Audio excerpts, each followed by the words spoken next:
안녕하세요. 부동산 뉴스 알려주는 남자 21년 6월 첫째 주 시작하겠습니다. 예, 금주 원픽 기사로는요. 매일경제 6월 4일자 기사를 선정했습니다. 갱신 청구권 만료되는 내년 8월 전세값 급등할 것이다. 세입자 시름 커져. 예, 요즘 연일 매주 말씀드리는 그 토픽에 들어가 있죠. 전세값 내년에는 계약갱신권이 만료가 됨으로써 전세가 급등할 수 있다. 지금 이 기사는 부동산 전문가 51분 설문에 의한 것이고요.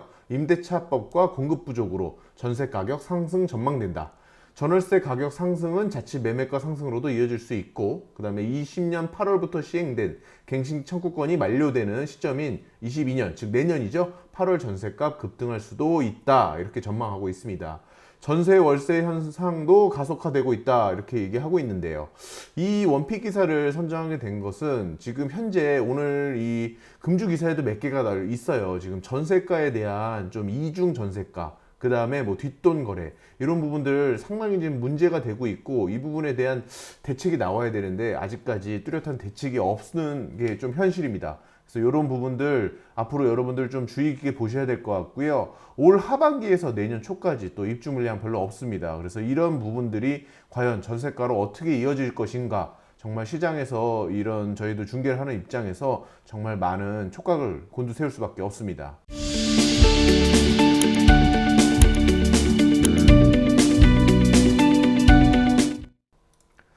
네, 다음 기사입니다. 예, 5월 31일자 천만 도시 서울의 미분양 75가구 남았다. 네, 서울시 부동산 정보 광장에 의하면요, 21년 4월 말 현재 민간 미분양 주택은 결국 75가구에 불과하다.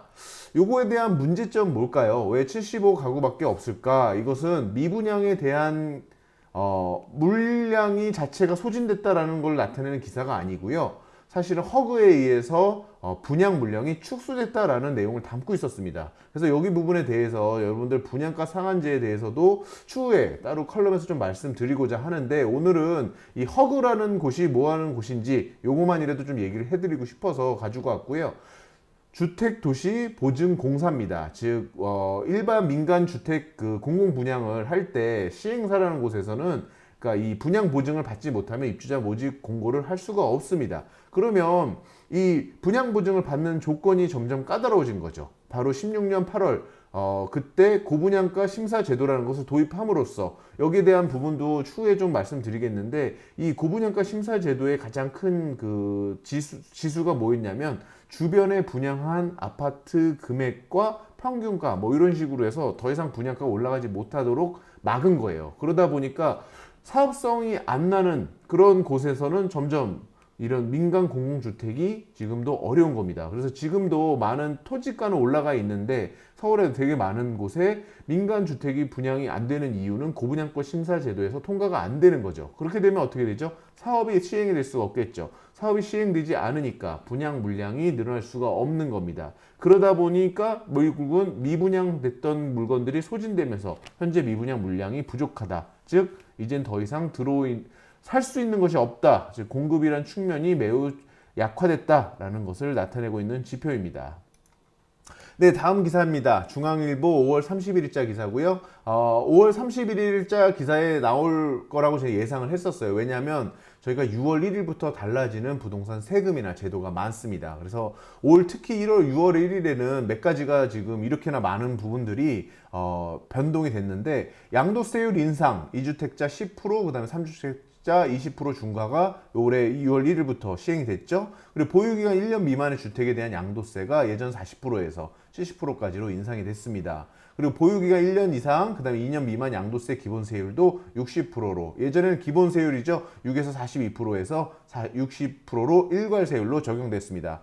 또한 재산세와 종부세 부과기준일 또한 매년 6월 1일이죠. 그러다 보니까 우리가 6월 1일, 매년 1월 1일과 6월 1일은 부동산에 있어서는 상당히 많은 그런 변화가 오는 시기입니다. 그래서 이런 때 변화하는 내용이 무엇인가, 이 일반 분들 좀 따라가기 어려우실 수 있는데, 이런 부분들 신문 기사나 이런 거 보면 좀 정확하게 아실 수 있어요. 그래서 올해는 양도세하고 그 다음에 이런 부분, 재산세에 대한 부분까지도 얘기는 있었지만, 종부세에 대해서 완화하겠다, 뭐 상위 2%만 매기겠다 이런 얘기도 논의는 되고 있지만 아직 확정되지 않은 거라는 거 여러분들 좀 확인하셨으면 좋겠고요. 그 다음에 또 뭐가 도입됐죠? 다음 기사나 몇 가지에서 나오는데 6월 1일부터 전월세 신고가 의무화됐습니다. 그래서 임대차 보증금 6천만 원 또는 월세 30만 원 이상이면 무조건 신고하게 돼 있죠. 단 과태료는 1년간 유예하기로 했다는 거 그것도 알고 계시면 되고요.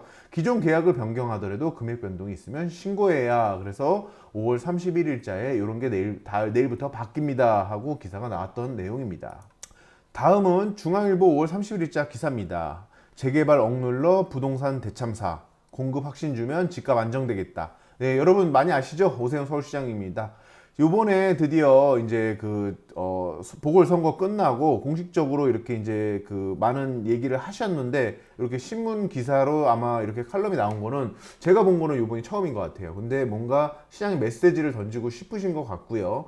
꾸준한 물량 공급을 할 것이다. 그리고 확신이 생기는 순간부터 부동산의 가수는 없어지고 그게 시장 안정에 큰 기능을 할 것이다. 즉 추가적으로 올라간다는 확신을 갖지 마라 라는 것이 지금 현재 오세훈 시장님의 입장인 것 같습니다. 그 다음에 25년까지 24만 호를 공급 계획을 흔들림 없이 추진하겠다.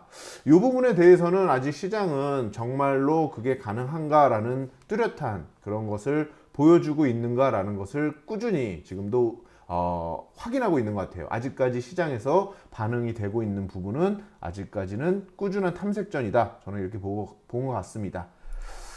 다음은 6월 1일자 한국경제 기사입니다. 재건축 이주 몰리자 서초구 아파트값 들썩거린다. 네, 많은 분들 알고 계실 거예요. 하반기에 반포동 일대 재건축 이주 앞두고 있죠. 네, 반포 1주구, 2주구 해서 전세값이 이미 반포에 인근 지역으로 이제 전세를 구하다 보니까 수억 원씩 오르는 전세 대란이 지금 이미 일어나고 있고 많은 분들이 얘기를 하고 계세요. 그래서 이게 또한 매매가까지 올리는 경우도 있거든요. 그리고 더군다나 올해 많은 분들 아시겠지만 서울시가 압구정, 그 다음에 여의도, 목동, 성수 등 인기 지역을 토지거래 허가 구역으로 지정을 했죠. 바로 방금 말씀드린 오세훈 서울시장님이 이번에 지정을 한 거죠. 왜 그러냐면 보궐선거 과정에서 이런 재건축에 대한 부분에 대해서 규제를 하지 않으면 본인이 자칫하면 재건축으로서 그런 부분에서 집값을 잡겠다라고 아니면 재건축에 대한 부분을 활성화하겠다는 것만 너무 부각되다 보니까 재건축의 가격이 올라가는 게 부담이 되는 거예요. 일일이 오세훈 시장님이 보궐선거 당선되고 나서 압구정이나 여의도 매일 최고가를 갱신했죠. 이런 단계에서는 새로 선임된 시장으로서 부담이 될 수밖에 없는 겁니다. 그래서 재건축보다는 재개발 쪽으로 물량을 꾸준히 공급하겠다라는 기사도 있고 토지거래 허가 구역으로서 지정하는 그런 행위 두 가지를 지금 한꺼번에 하셨어요. 근데 좀 아쉬운 거 반포는 왜 토지구역 거래 허가 구역에서 지정해서 제외가 됐을까? 이 부분에 대해서는 많은 사람들이 조금은 아직도 의아해하고 있어요. 그래서 지금 현재 하반기에 반포에 전세 대란으로 매매가까지 올리는 것이 하반기 부동산 상승장의 시작이 아니냐라는 많은 사람들 얘기하는데 저는 아직까지는 그것은 조금 판단하기는 이르다라고 생각됩니다. 네, 다음은 6월 1일자 한국경제 기사입니다. 무주택자 8억 주택 살 때 8천만 원 더 대출 받는다. 기존에 3억 2천만 원에서 지금 4억까지 대출을 받게 해주겠다. 이렇게 나와서 그 세부적인 내용은 여러분들 다음에 좀 더 구체적인 시간에 말씀드릴 수 있도록 했으면 하고요. 금융당국에서 이번에 이제 주택담보대출의 요건을 개선하면서 이 무주택자까지도 이렇게 하는 게 어떻게 보면 부의 사다리를 막는 거 아니냐라는 어떻게 보면 좀 여론이 있었어요. 그래서 그거에 대한 부담감에 대해서 그리고 사실 무주택자에 대한 부분까지 막으니까 지금 이 여당에서는 조금 전통적인 본인들이 표를 받는 그런 무주택자들한테도 표가 없어지는 상황이 좀 부담스러운 거죠. 그러다 보니까 담보 비율을 60%까지 무주택자에 한해서는 60에서 70%까지 높여주겠다. 현행 40에서 50%인 LTV를 이 10%씩 더 우대해 주었는데 이거를 20%까지 더 줌으로써 60에서 70까지 늘려주겠다. 단 소득 요건은 부부 합산 연 9천만 원. 예, 이건 기존보다 많이 좀 소득 범위를 넓혀줬어요. 그리고 또한 기준 주택 기준 가격이 투기과열지역은 9억 원 이하, 그 다음에 조정 대상 지역은 8억 원 이하로 마찬가지로 주택 가격도 더욱더 넓혀줬습니다. 그래서 범위와 금액을 좀 더 늘림으로써 담보대출을 더 해줄 수 있는 여건을 만들었다라고 얘기를 하는데, 사실 무주택자와 유주택자의 담보 비율을 차등적으로 하는 거, 이 부분에 대해서는 이것이 과연 공정한 방법인가라는 거에 대해서도 조금은 규제는 규제인데 이것의 실효성이 과연 있을까라는 부분 조금 의구심을 갖습니다. 다음은 6월 1일자 매일경제 기사입니다. 같은 단지 전세인데 13층은 6억, 3층은 11억 이런 법도 있나 이렇게 얘기하고 있는데, 조금 기사가 뭐라 그럴까요? 조금 공격적이에요. 그죠? 근데 사실 이건 어떻게 보면 현상을 나타낸 건데, 이게 이중 가격에 대한 부분을 좀 얘기하고 싶은 것 같습니다. 이중 가격 뭘까요? 이게 어떻게 왜 이런 차이가 날까요? 보통 아무리 생각하셔도 13층이 6억이면 3층이 어떻게 11억이 되지? 이렇게 생각하실 수 있는데, 이거는 20년 7월 31일부터 시행된 임대차 3법에 의해서 계약갱신권에 의해서 계약갱신을 한 기존부터 2년을 살고 계셨던 13층은 오히려 5% 올린 6억인 반면에, 이번에 새롭게 주인이 이제 살고 계시다가 전세를 준 3층인 경우에도 오히려 11억을 받는, 즉 한 단지에 두 개의 금액이 이렇게 동시에 공존하고 있는 그런 이중 가격. 근데 이건 시장에서는 상당히 부담스러운 겁니다. 경제에서 얘기를 할 때 이중 가격이 나오게 되면 암시장이나 혹은 뒷돈 거래 이런 것이 나온다라고 경제에서는 이미 경제학에서 얘기를 하고 있어요. 그래서 전쟁이나 이런 때 우리가 이제 암시장이 뭘까요? 바로 이중 프라이스가 있는 곳이 암시장이거든요. 공공연하게 아니면 합법적으로 할 수 없다 보니까 뭐 그러니까 밀주를 금지한다든지 이럴 때 이제 이중 가격이 형성됐죠. 그래서 마피아가 막 만들어지고 뭐 이런 것들인데, 지금 현재 전세가에 대해서 이중 가격이 이렇게 형성됐어요. 그러다 보니까 어떤 문제점이 있을까요? 세입자 퇴거 위로금에 위로금을 1억 이 지경까지. 이게 어떤 기사의 맥락이냐면요, 앞에서 말씀드렸듯이 6억 그리고 11억이 있으면 본인이 갱신을 하게 되면 6억을 받게 돼요. 그러니까 세입자 퇴거 위로금으로 1억을 지급하고 11억을 받는 거죠. 그래도 돈이 남는다라는 계산이 나오는 겁니다. 사실 이거는 편법이고요. 그리고 위법입니다. 현재 이렇게 많이 고민하시는 분들, 저는 가급적이면 이것은 제도를 악용한 거고, 이거는 어떻게 보면 지금 현재 자칫하면 형사적인 그런 과태료도 받으실 수 있는 상황이기 때문에 이 부분에 대해서는 조금 조심하셨으면 좋겠고요. 전월세 시장 이중 가격이 늘자 일부 아파트에서 거액 위로금이 있다. 세입자와 집주인 간 암거래. 이게 바로 시장에 올바르지 않은 부작용이죠. 그래서 이런 것들, 그걸 막기 위해서 지금 전월세 신고제도 6월 1일부터 도입한 겁니다. 즉 암거래 하지 말아라는 거죠. 그래서 신고제를 6월 1일부터 도입하게 된 배경이 결국은 이런 것이 있을 거라는 것을 어느 정도는 알았다라고 저는 보는 것 같습니다. 그러다 보니까 이제 6천만 원에서 월세 30만 원 초과 시 이제 임대차 계약을 하면 30일 안에 신고해라라는 전월세 신고제가 엊그저께죠. 6월 1일부터 시작이 된 겁니다. 즉 보증금 6천만 원, 3천만 원, 30만 원. 계약일 경우 과태료는 1년간 유예. 과태료 1년간 유예는 어떤 제도를 만들면서 이 저항이 있을 때 이런 걸 쓰는데, 사실 이 제도는 미리 얘기를 했어요. 그럼에도 과태료 1년간 유예를 준다는 것 자체는 조금 저항을 더 좀 부담스럽게 느꼈다라고 저는 느껴지거든요. 그래서 이런 부분도 지금 과연 이 정책이 올바른 방법이 뭔가라고 좀 내리는 쪽에서도 좀 고민하고 있는 상황이 아닌가, 이렇게 판단됩니다. 다음은 6월 2일자 매일경제신문입니다. 일반 가구 53% 세부담에 서울의 집값 오를 것, 국토연구원 설문 결과입니다.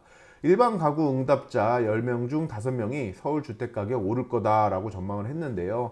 부동산 시장 종합지수라는 것을 오늘 좀 얘기를 좀 해보려고 가지고 왔어요.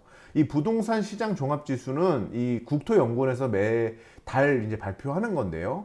우리가 얘기하는 K-리맥이라고는 지수로 불립니다. 그래서 부동산 시장 소비 심리 지수의 주택 공급과 수요, 금융 등의 변수를 반영하죠. 이게 뭐냐면, 소비 심리 지수는 향후에 다음 달에 집값이 어떻게 될 것 같다, 라는 일종의 심리적인 지수입니다. 그래서 일반 사람들이 어떻게 반응하는가를 심리 지수로 선정을 한 거죠. 그래서 이게 어느 수치가 넘어가면 이번에 뒤에는 올라갈 거다라고 판단하는 거고, 내려간다는 어느 수치보다 떨어질 경우에는 이제 하락을 전망한다라는 수치인데요. 여기에 공급과 수요와 금융이라는 변수를 반영시키면 이것은 어느 게 보면 더 향후 미래를 예측하는 가장 중요한 방향타적인 성격을 가지고 있는 지수고요. 110 이상이면 당분간 상승 국면이다라고 보는 건데, 지금 여기 기사에는 제가 정확하게 말씀드리지 않았지만 130 넘는 그 고점을 찍고서 지금 110 정도로 그렇게 내려오는 추세에 있다. 즉 상승은 상승인데 여파는 좀 꺾였다라고까지 얘기하고 있습니다. 근데 이 부분이 과연 얼마나 앞으로 바로 하락이 올지는 정확한 실수는 알 수가 없어요. 우리가 이게 계속 수렴하다가 거의 0에 가까운 다음에 변곡점이 꺾이거든요. 그러니까 변곡점이 지금은 플러스다라는 것을 플러스로 지금 기울기가 있는 거고, 변곡점이 바뀌는 때를 알려주는 지수기 때문에 상당히 시장에서는 중요하게 생각하지만, 이 지수를 알았을 때는 이미 시장의 미래는 예측이 되고 있는 상황입니다. 그래서 이 지수도 좀 눈여겨보셨으면 하고요. 다음은 6월 2일자 한국경제 기사입니다. 뿔난 임대사업자들 정부 믿었다가 세금 폭탄. 네. 대한주택임대인협회, 이런 협회가 지금 헌법재판소에 요 임대사업법에 대한 개정 요거에 대해서 위헌 결정을 해달라라고 이미 제소를 해놨고, 요거에 따른 지금 엊그저께 탄원서를 제출했다, 이런 내용입니다. 즉 지금 많은 사람들이 이 제도에 대한 본인이 피해를 받게 되면 우리는 이제 헌법재판소에 이걸 내릴 수가 있는데, 이 결정의 시간이 상당히 걸려요. 그러다 보니까 시장은 되게 우왕좌왕하는 거죠. 사실 이런 부분이 입법 과정에서 충분히 논의가 되면 이런 사항이 없을 텐데, 그리고 거기에 반대하는 사람들은 항상 있을 수 마련이죠. 그래서 그런 거를 조금 더 공청회라든지 여론 수렴을 하더라도 이런 것들이 완전히 안 될 경우 이렇게 지금 되고 있다. 그래서 몇 가지 사항들이 현재 지금 이렇게 헌법재판소를 왔다 갔다 하고 있어요. 그래서 좀 이 직전에는 뭐 초과이익 환수제, 재건축 초과이익 환수제 헌법재판소 들어갔다가 지금 현재는 합헌으로 그냥 나왔죠. 그래서 이런 부분들이 우리가 조금 더 앞으로 조금씩 더 눈여겨봐야 될 거고요. 헌재에서 결정이 되면 정책도 바뀌게 됩니다. 그래서 그런 부분들 눈여겨서 저희가 기사로 말씀드릴 겁니다. 다음은 6월 2일자 매일경제 기사입니다. 청년 가구 70%가 세입자인데 세폭탄 집주인 부담 전가 불보듯. 네, 세폭탄 집주인 부담 전가 누구한테 할까요? 임차인한테 하겠죠. 그러니까 결국은 지금 말씀드린 보유세 강화, 그다음 전월세 신고제 시행, 민간 임대 사업자 폐지 등으로 임대료 상승을 부추길 요인만 많은 상황이다. 즉 임대료는 집주인들은 세금을 더 내거나 아니면 본인들이 신고를 더 해야 되던가 이렇게 되면 결국은 그것을 임차인한테 전가할 거다라는 기사인데, 이런 부분들도 조금은 생각을 해보셨으면 좋겠습니다. 다음은 6월 1일자 매일경제입니다. 신고 피하려 계약 날짜 앞당겨 전세 도장 찍기도. 네, 전월세 신고제 6월 1일 날 시행된다 하니까 그 전에 미리 계약서를 찍기도 했다, 뭐 이런 얘기인데, 어떻게 보면 이건 조금 뭐 이미 지난 얘기지만 이거를 제도적으로 보완하는 것이 중요한 거지, 이거를 이런 일이 있었다라는 뉴스는 저는 사실 시장에 오히려 더 안 좋은 영향을 미칠 것 같아요. 그래서 이런 부분들은 이런 게 있었다더라, 그래서 이런 보완책이 좀 필요하다 정도로 좀 나왔으면 좋겠습니다. 다음은 이제 6월 4일자 한국경제 기사인데요. 개포 우성 뭐 이렇게 금액 패닉 바잉 이후 최대값 뛴 서울 집값이다. 다시 불안해진 집값. 상당히 조금 뭐 공격적인 헤드라인이라고 봐요. 그리고 일부 지금 뭐 분들은 언론이 이렇게 좀 집값을 좀 너무 하이라이트하는 부분이 있다. 저는 사실 이런 기사에서는 조금은 그런 부분에 대한 뉘앙스를 느낄 수 있을 것 같아요. 지금 최대 폭 뛴 서울 집값이라는 요 기사는 저는 요 부분에 대해서는 과연 그 근거가 뭔가를 좀 찾아봤는데 저는 솔직히 이해를 못했어요. 그래서 서초구의 전셋값이 지금 상승하고 있고 전셋값에 따른 매매 가격 상승 압력, 그 부분까지 이해되거든요. 그리고 수급 불균형에 따라서 오름세가 계속될 가능성이 있다라고 돼 있는데, 패닉바이크 이후 최대폭 뛴 서울 집값, 이거는 어떤 객관적인 데이터는 좀 보질 못했거든요. 그래서 우리 그런 기사를 읽을 때도 좀 그런 부분에 있어서 조금은 여러분들이 객관적으로 아니면 본인이 조금 더 한번 들여다볼 수 있는 그런 그런 시야를 좀 가지셨으면 좋겠습니다. 네, 이렇게 이번 6월 첫째 주, 뭐, 대부분이 지금 전월세 신고제, 그 다음에 지금 뭐 전세 물량이 부족하다, 그 다음에 뭐 이중 가격, 그 다음에 몇 가지 양도세 바뀌고, 올해 6월 1일부터 바뀐 거 저희 여기 정리해 놨죠. 그리고 그 다음에 여기 3주택자 종합부동산세에 대한 얘기도 이제 6월부터 재산세의 기준이 누가 되죠? 6월 1일 기준 등기상 소유자 그 분들이 재산세와 종부세의 기준이 되겠죠. 그런 부분들, 그런 부분들에 대한 하이라이트들 저희가 설명드리고 있고요. 앞으로도 매주 단위로 부동산에 관련된 뉴스에서 중요하게 좀 설명드려야 될 사항이나 혹은 제도나 정책들 나오게 되면 여러분들 꾸준히 찾아뵙겠습니다. 구독, 좋아요 여러분에게 큰 힘이 됩니다. 감사합니다.